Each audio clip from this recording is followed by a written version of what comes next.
आदरणीय Shri Ved Prakash Shukla sir, principal ADG NACIN Lucknow, Shri K P. Singh sir, principal commissioner central GST Lucknow, Shri Rajnikant Mishra ji, additional director NACIN Lucknow, वरिष्ठ अधिकारीगण, नासिम के faculty members, प्रशिक्षुगण, देवी एवं सज्जन, आप सभी को मेरा सुप्रभात एवं जय हिंद। सर्वप्रथम मैं नासिम लखनऊ को इस आमंत्रण हेतु धन्यवाद देता हूं।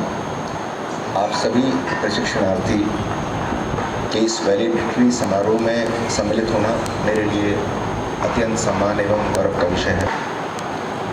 यह सम्मान मेरे लिए और भी महत्वपूर्ण इस कारण से हो जाता है कि आपके पिछले 2 बैचों के प्रशिक्षण में भी एसएसबी को योगदान करने का अवसर मिला है।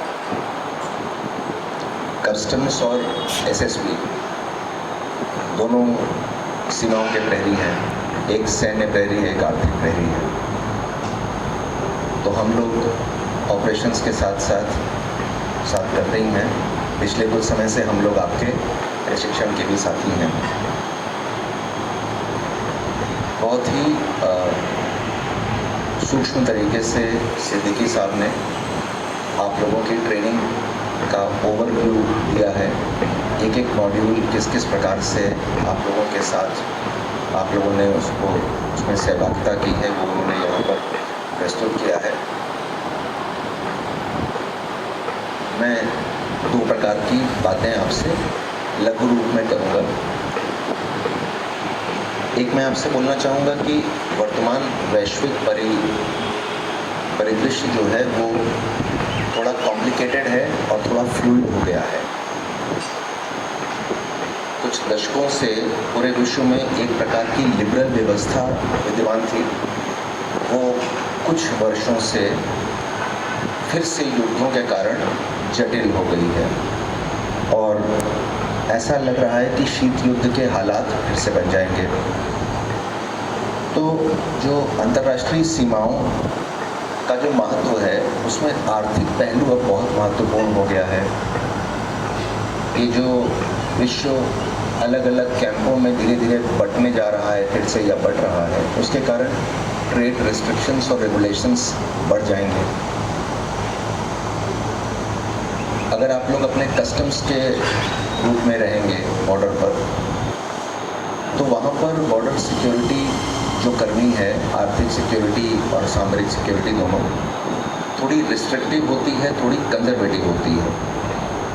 लेकिन जो हमारे मित्र राष्ट्र हैं, खासकर नेपाल और भूटान की अगर हम बात करें, क्योंकि उत्तर प्रदेश की सीमा नेपाल के साथ है लंबी, तो उनकी नित्य प्रति की आवश्यकताओं के दृष्टिगत जो नेशनल कस्टम्स लॉ है उसका इम्प्लीमेंटेशन जटिल हो जाता है।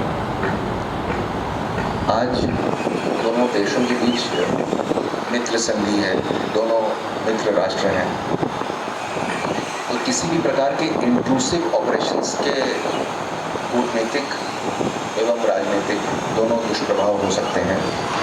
तो आप लोगों ने अपने 14 वीक के प्रशिक्षण में 2 वीक्स अपने एसएसबी के साथ भी गुजारे हैं। तो महत्वपूर्ण है कि हम लोग जब सीमा पर कार्य करें तो जिस प्रकार समन्वय प्रशिक्षण के समय आपके साथ था, वही समन्वय आगे भी चलता रहे।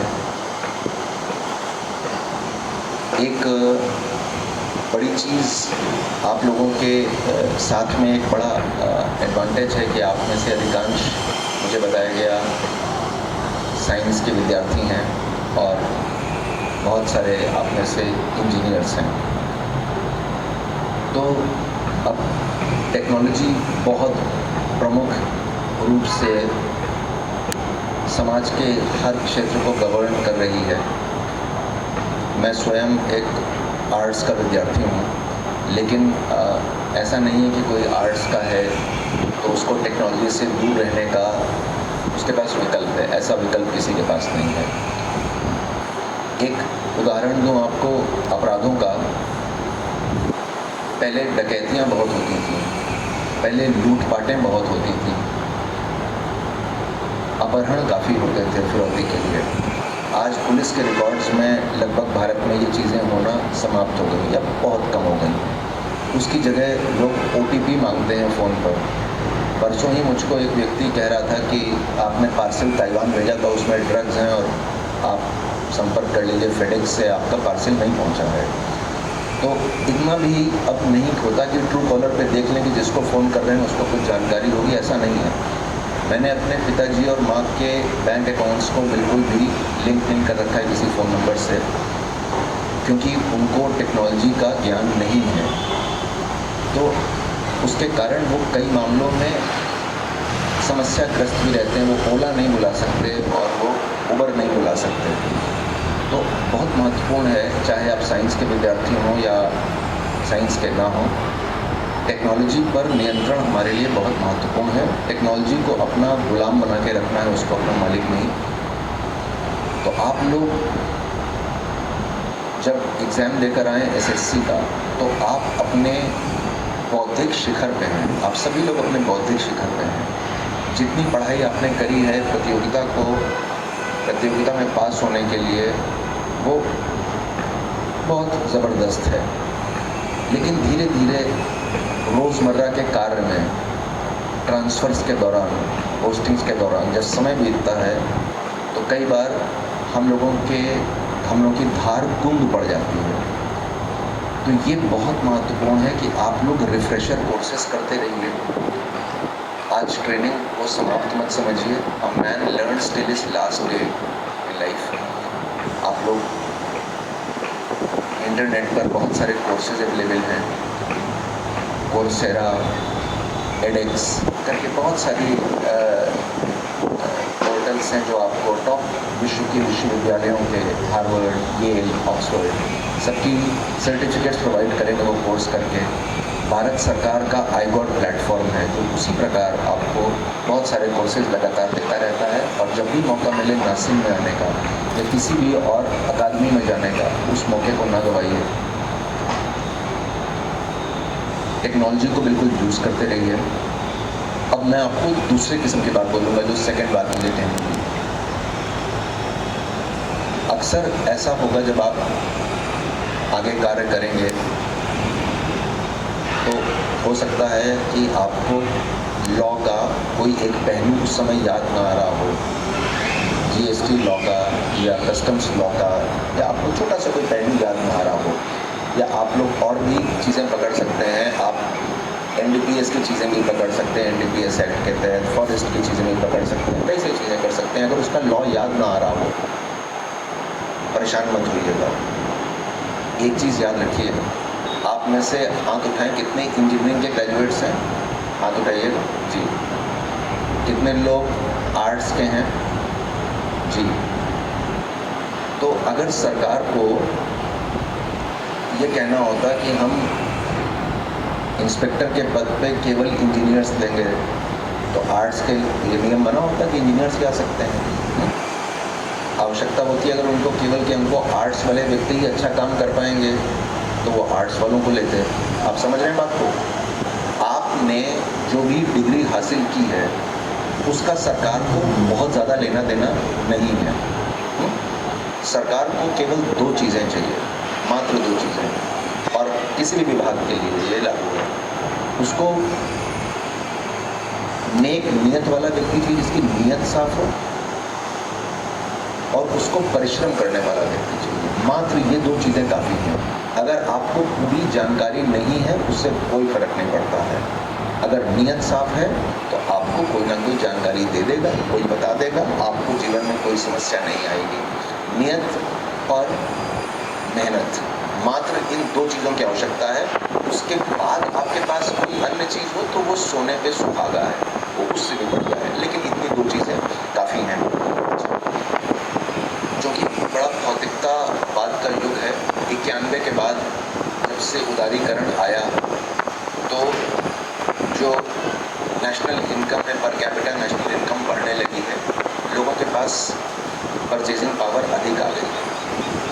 तो कई बार ऐसा लोगों को लग सकता है कि हमको बहुत जल्दी वो जीवन की वो सारी चीज़ें हमको हासिल कर लेनी है जो अमूमन सर की जनरेशन में या और लोग 50 साल या 60 साल की उम्र में करने की सोचते थे। ऐसी एक इच्छा लोगों के मन में होती है।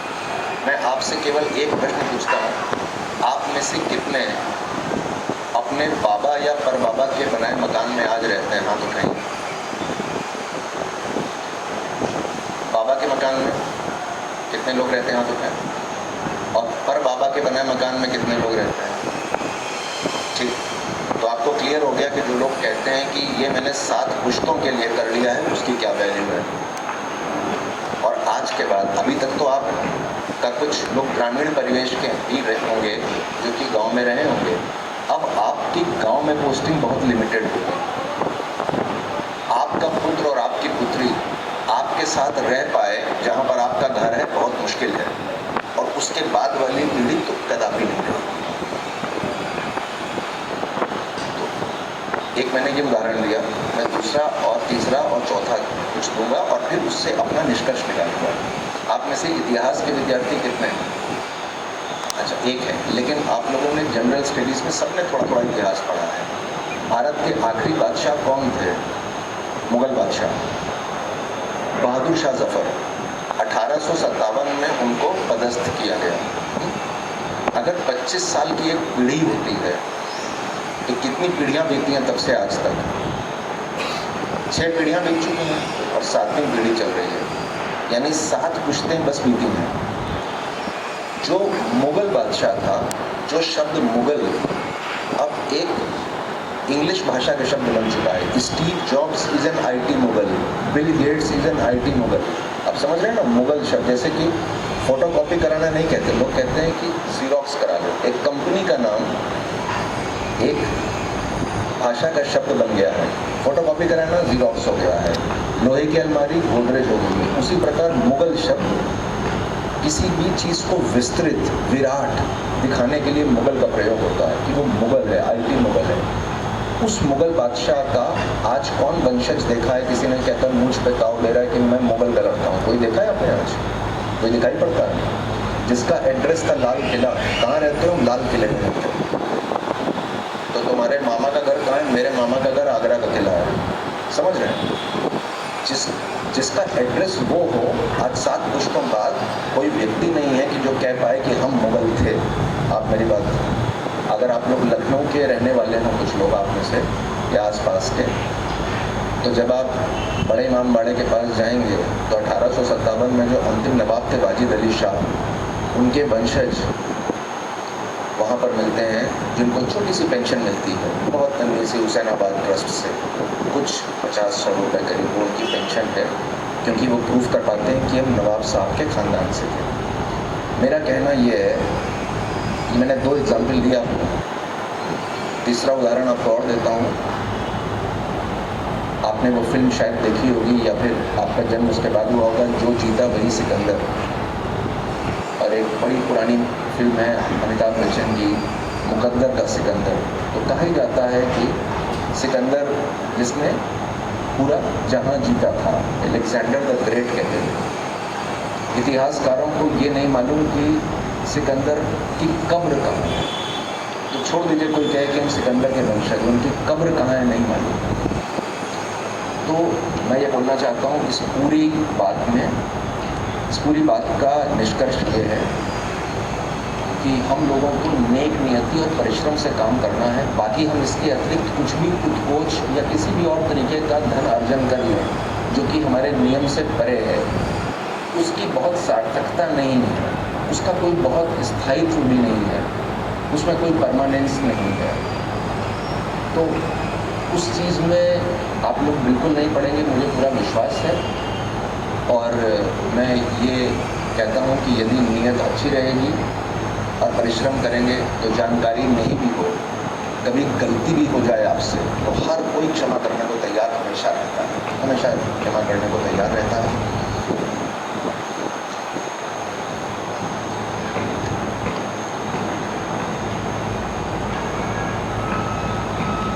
कभी कभी ऐसा होगा जीवन में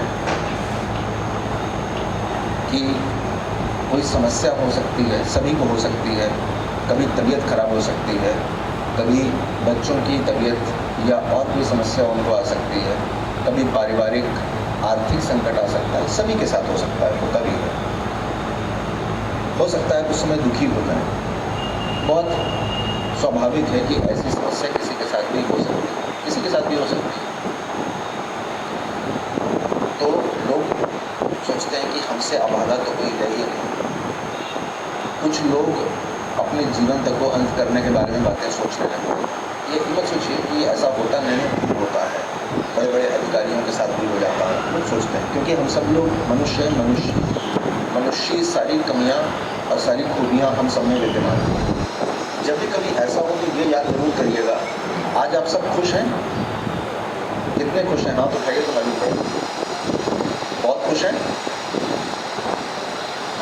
इस प्रशिक्षण का अंत हो रहा है, अब आप सब फील्ड में जाने वाले हैं 2-4 दिन में। जैसे शुक्ला सर ने बताया, आप सब फील्ड में चले जाएंगे। जिस भी दिन दुखी हो तो आज का दिन याद करिएगा कि 3 तारीख को हम लोग कितने खुश थे। 3 मई को उस दिन हमारी ट्रेनिंग कंप्लीट हुई थी, हम खाकी वर्दी पहनकर बाहर फील्ड में गए थे काम करने। उस दिन को याद करिएगा कि आज आपकी पासिंग आउट परेड है, आज आपका वैलेडिक्टरी फंक्शन है, याद करिएगा। होता ये है, हम लोग जीवन में अक्सर दुखी क्यों रहते हैं, उसका एक बड़ा छोटा कारण है। बड़े सारे कारण हैं। एक कारण ये है कि ये फुटबॉल का मैदान है, एक गोल इधर लगाए, एक गोल इधर लगाए और बीच में हाफ लाइन है। इस टीम का काम है कि इस गोल में बॉल डाल दें। आपने पहला गोल तो मार दिया कि आज आपका वैलेडिक्टरी फंक्शन हो गया और आप कन्फर्म हो गए और आप जॉब में चले गए। 2-3 साल बाद आपका गोल शिफ्ट हो गया, गोल यहाँ चला गया। काश मुझे ये वाली पोस्टिंग मिल जाए, तब मैं खुश रहूँगा। जब वो वाली पोस्टिंग मिल गई तो गोल आपने और दूर कर दिया कि नहीं, अब मुझे खुशी तब मिलेगी जब मेरे पास में टेस्ला होगी या कोई और चीज़ होगी। फिर आपने गोल और शिफ्ट कर दिया कि काश मेरा बच्चा जो है वो IIT कानपुर में सेलेक्ट हो जाए, तभी मुझे खुशी मिलेगी। फुटबॉल के गेम में कभी गेम के दौरान गोल पोस्ट शिफ्ट नहीं होता। अब गोल पोस्ट शिफ्ट मत करिएगा। जब भी कभी दुख आए तो याद करिएगा वो दिन कितना खुशी का दिन था जिस दिन हमने हमारा मेरिट लिस्ट में नाम आया। इतने लोगों में से हम जीतकर वहाँ पर आए थे, क्या आज मेरी नौकरी लगी थी। उस दिन को याद करिएगा, आपको बहुत खुशी होगी। अगर आप सोचिए, आज से 1 वर्ष पहले और आज के दिन में कितना ज़मीन आसमान का अंतर है कि नहीं है? आप मानते हैं? 1 वर्ष पहले आप जॉब की तलाश में थे, आज आप यहाँ पर बैठे हैं, रेड कारपेट के सामने बैठे हैं। तो आप जब भी हो तो आप उस समय को याद करिए, आज के दिन को याद करिए, तो आपकी समस्याएं अपने आप दूर हो जाएंगी। दुखी कभी नहीं रहना है, खुश हमेशा रहना है। ये याद रखिएगा कि ये बॉल है, ये बॉल घूमती रहती है। जब आगे आप बढ़ते हैं तो पहिया गोल गोल घूमता है, तो आज जो ऊपर है वो कल नीचे होना ही होना है, और जो नीचे है वो फिर ऊपर हो जाएगा। तो बहुत ज़्यादा इसमें स्थायित्व नहीं होता है। ना दुख को बहुत गंभीरता से लेना है, ना खुशी को बहुत ऐसे सोचना है कि अरे वाह हम तो उत्कर्ष पर हैं, हम शिखर पे हैं। उसमें भी आप सौम्य बनाए रखिए, और जब दुख हो तो आप धैर्य बनाए रखिए। इन शब्दों के साथ मैं अपनी वाणी को विराम देता हूँ। मुझे आशा है कि इस प्रशिक्षण ने आपको आने वाली चुनौतियों के लिए का सामना करने के लिए आपको अच्छे से तैयार किया है। और हम लोग भविष्य में कभी भी मिलेंगे और साथ साथ हम लोग हमेशा काम करते रहेंगे। SSB और आपके साथ हम लोगों का बड़ा अच्छा पुराना नाता है। हम लोग चाहते हैं SSB परिवार की ओर से कि आप खूब सफलता के शिखर पर पहुँचें, और मेरी शुभकामनाएं आपके साथ हैं। जय हिंद।